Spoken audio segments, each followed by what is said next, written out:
Il faut dire que OC4 se situe d'abord dans un contexte. Le contexte, il est clair. Le CICC, dans sa mission de représentation des intérêts de ces associations, face peut-être à un excès de pluie, face aussi à une rareté de pluie, il y a également ce problème de dérèglement climatique qui se présente. Au niveau des données biologiques, il y a un certain nombre de données à collecter. Je vais insister autre mesure dessus.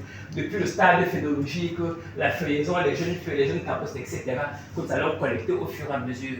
Je rappelle simplement que les données météorologiques, pluviométriques, on va les collecter, météorologiques de façon générale, on va les collecter de façon quotidienne. Et après, il y a une concaténation qui sera faite à la semaine. Mais maintenant, on a dit il faut informer les producteurs en temps réel. On va travailler sur une plateforme numérique, telle qu'on distribue des tablettes à nos observateurs. On leur montre comment les utiliser, on les paramètre, on leur montre comment les utiliser. Il y a un autre volet auquel nous pensons, l'agroforesterie. Oui, parce que l'agroforesterie peut servir non seulement de couvert au niveau du sol et autres, mais en plus aussi il y a un échange pour que ça, elle apporte des éléments nutritifs au sol pour que ça, en termes d'azote et autres. Donc autant de choses, des solutions alternatives qui peuvent être proposées. Maintenant, dans les producteurs, il peut en avoir qui sont suffisamment aisés. C'est-à-dire qu'il y a des fonctionnaires retraités, qui ont fait des petites économies pour leur retraite et qui peuvent se permettre d'installer un système d'irrigation dans la rue. Donc du coup, les domaines de recommandation seront catégorisés en faisant la catégorie de producteurs justement auxquels on a affaire. En fait. Nous avons, comme toujours, la problématique du développement, mais le développement aujourd'hui doit être durable. Et cette injonction qu'on a faite nous oblige à redoubler d'efforts et à aller chercher des solutions innovantes. Venir ici et voir qu'au niveau du CICC, il y a cet effort qui est déjà fait. Il n'y a rien de plus clair pour matérialiser cela que ce qu'on vient de voir. De se dire que la question se pose de savoir si aujourd'hui le producteur est capable d'obtenir son café ou son cacao au moment où il attend et s'il peut l'accompagner de la façon dont il le faisait par le passé, en se disant non, il y a des problèmes qui se posent à lui, et d'aller chercher l'innovation nécessaire pour pouvoir anticiper les problèmes qui vont arriver, et puis de se dire, mais maintenant qu'on fait cela, on a observé et on va agir. Et c'est ce qu'on a vu ce matin, et je pense que c'est une démarche qui est scientifique, quelque chose qui est très clair, qui est, j'allais dire, à la portée de tout le monde, mais à laquelle il fallait penser.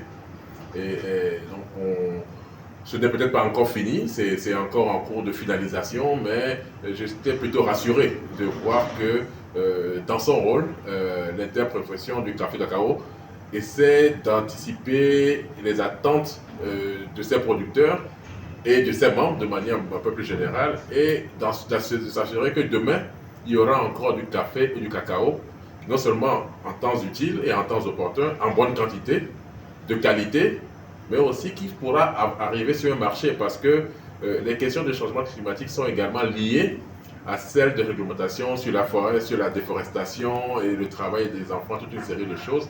Et l'innovation qu'on est en train d'apporter nous permet, mais je me dis nous, parce que je m'associe à ce que fait le CCC, nous permet de pouvoir anticiper la réponse qui est attendue des producteurs du cacao pour demain.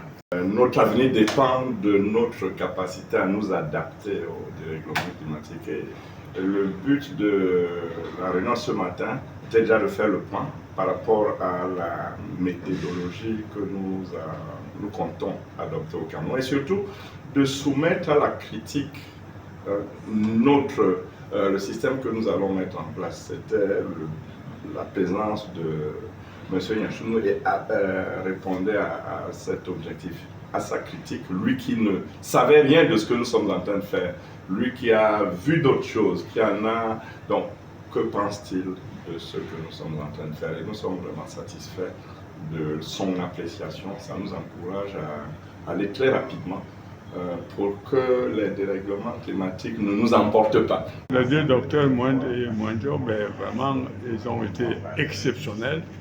Donc, bien sûr, je ne suis pas un scientifique, mais je n'ai pas pu dormir, je n'ai pas pu fermer les yeux, j'écoute avec beaucoup d'attention.